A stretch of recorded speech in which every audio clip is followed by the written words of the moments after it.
Richard, you want to start with the preface? Thank you for inviting Joe and me to give this presentation. Let me just share a few personal things about the book that I think that you need to know. You know, when I look at that picture, I think about where I was when the riots occurred. You know, I was just a few blocks away. I was an undergraduate at Michigan State University. I had been born and raised in the Brewster Projects that you guys, was gone now, you know, but it's that area over there by 75 and Mac. 75 used to be the infamous Hastings Street, you see. But anyway, whenever I see that picture, and when we saw the picture in the archives and asked to use it, it was very emotional, because I can recall my parents talking about the 1943 riot. Okay, and I was just 4 years old. That's why I don't remember that that much. But that riot and the '67 riot were like bookmarks. Okay, the '43 riot really informed the racial consciousness and the collective consciousness of both whites and blacks. Okay, and so when I saw that that picture. I thought about running over, how I ran over there and saw a big crowd of people. I saw Conyers, on top of John Conyers, on top of a car, trying to calm people down, and folk just acting, just throwing rocks and what have you. It was very traumatic. And later on, I'll tell you a little bit about what happened when I got on the Greyhound bus, went back to Michigan State, and then came back and was stopped by the National Guard. So the '67 riot had quite an impact on many of us. So during that period of time, many of us who were involved in the Black Student Alliance of Michigan State, we didn't call it a riot, we called it a rebellion. See, and that's a whole other thing. Speak the word. But in the preface we say, the first couple of paragraphs, during the summer of 1967, Detroit, Michigan's largest city, experienced the worst race riot in the city's history and the most severe racial conflict in the entire nation. During the 2-week period, which began on July 23rd, at least 43 people were killed, hundreds were wounded, and numerous properties were destroyed. This urban disorder would influence racial thinking and the collective memories of blacks and whites throughout the coming decade. This book examines 6 basic questions. What happened? Why did it happen? Why, to what extent have the conditions that caused the riots changed? What efforts have occurred since the riots to reduce racial conflict and build bridges across racial divides? And what are the alternative futures for Detroit residents? The idea expressed in this book are grounded in the following themes. Place of residence matters. Spatial injustice has been a recurring problem, and a remedy worth exploring is the geography of opportunity. This book is based on a comprehensive set of data sources, both primary and secondary. It draws heavily from a U.S. Census report and archival documents. The Detroit riot is examined within the context of 2 landmark governmental reports by presidential commissions that focus on race. The report of the National Advisory Commission on Civil Disorder, known as the Kerner Commission Report, that was published in '68, and One America in the 21st Century, Forging a New Future, also called the John Hope Franklin Report. Both reports were initiated under Democratic administrations, and most black Detroiters have consistently been supportive of the Democratic Party.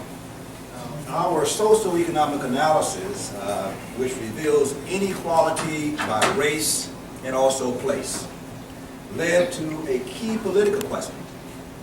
What do these 2 reports and our own data and analysis tell us about the effectiveness of black political leadership in Detroit in reducing the racial divide.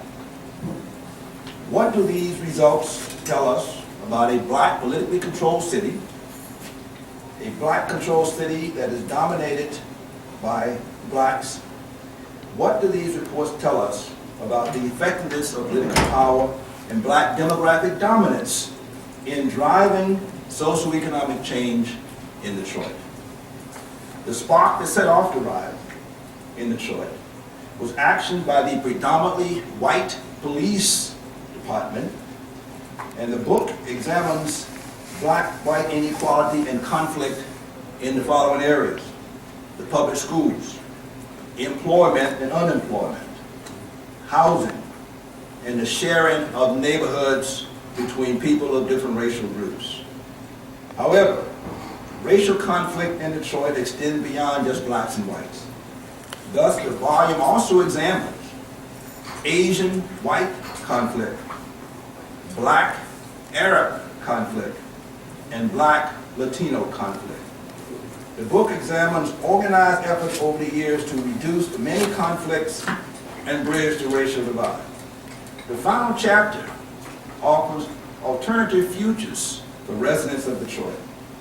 Among the alternatives is a spatial mobility strategy within the context of the geography of opportunity for those residents who want to move to greater economic and social opportunities that may lie beyond the borders of the city of Detroit itself.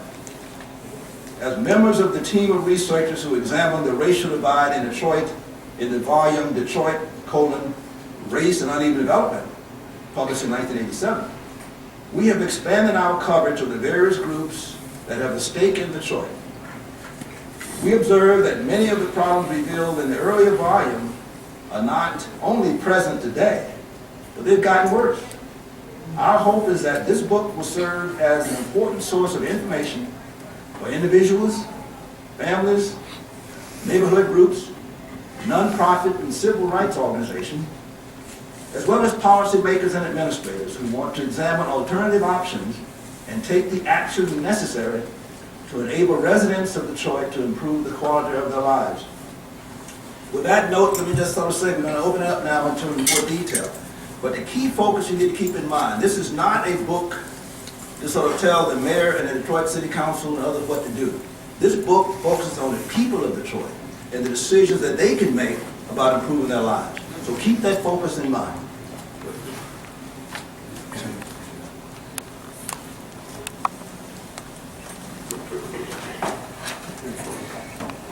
So, let me just read it and then I'll just mention a few things. Although the majority of the focus of this book is on the racial divide, racial conflict and cooperation between blacks and whites, the book also includes the experiences of Latinos, Middle Eastern populations, the link between the decline of the auto industry, anti-Asian racism, and the murder of Vincent Chin.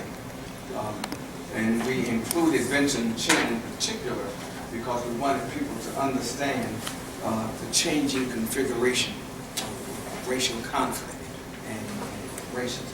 We'll talk about that. We have a whole chapter on Vincent Chin. So when we think about the causes of the riot, keep in mind, or the rebellion, or whatever, I don't know what you want to call it.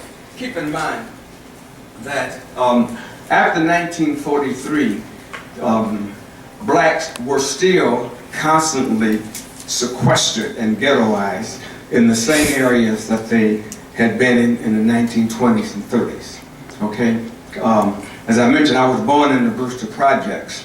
And even now, when I travel around the city, I get nervous when I cross certain boundaries. When I cross Woodward Avenue and go on the west side, I get nervous because in the 40s and the 50s, if I went in certain areas, I would be in serious trouble, and my parents made sure that I knew the boundaries of where black folk could go.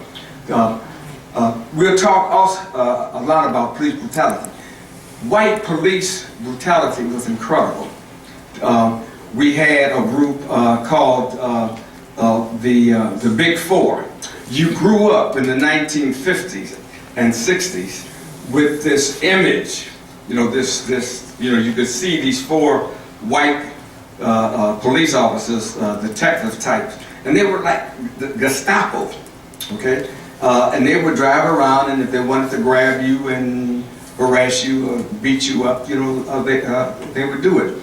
There is a structure on, I think it's Canfield, on the west side of Detroit. I mean the west side of Woodward. Canfield and Woodward. Whenever I drive past that structure, I remember in the 1960s when I had just gotten out of the Marine Corps, driving around, and a couple of white officers decided that they were going to arrest me and my friends and put me, you know, put us, you know, in what then was, I think it might have been the 10th, I forget, precinct jail. And that was just, you know, par for the course. Those kinds of things constantly occurred.